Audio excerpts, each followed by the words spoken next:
بسم اللہ الرحمن الرحیم۔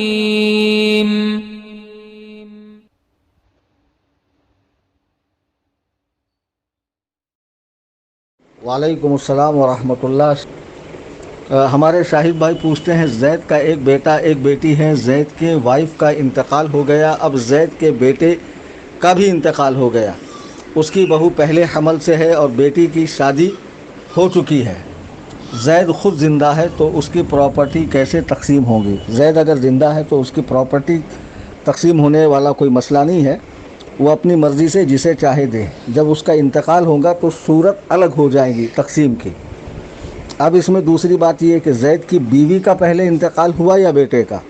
اگر بیوی کا پہلے انتقال ہوا تو اس کا جو مہر تھا وہ بیٹے کی ملکیت میں چلا جاتا، اب مسئلہ دوسرا بنتا۔ اب تیسری بات یہ کہ زید کے بیٹے کا انتقال ہوا تو اس کا جو کچھ تھا وہ کیسے تقسیم ہوگا، میں آپ کو بتاتا ہوں۔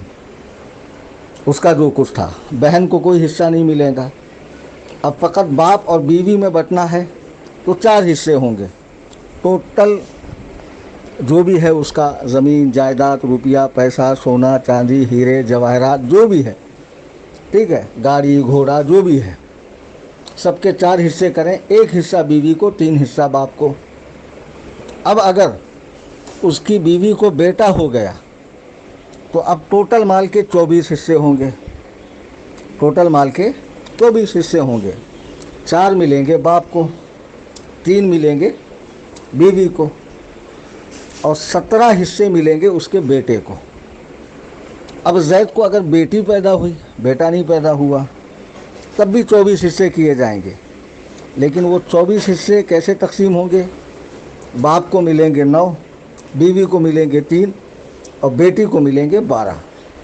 یہ جو آپ نے سوال لکھا اس حساب سے جواب دیا ہے، اس میں اور بھی تفصیل ہے، اگر آپ پوچھنا چاہیں اس سلسلے میں تو پھر بتا سکتے ہیں کہ زید کی بیوی کا پہلے انتقال ہوا، بیٹے کا پہلے انتقال ہوا، تو پھر اس کی تفصیل آگے عرض کی جائیں گی۔ اور بہتر ہے کہ یہ جو میراث کے مسائل ہیں یہ علماء کے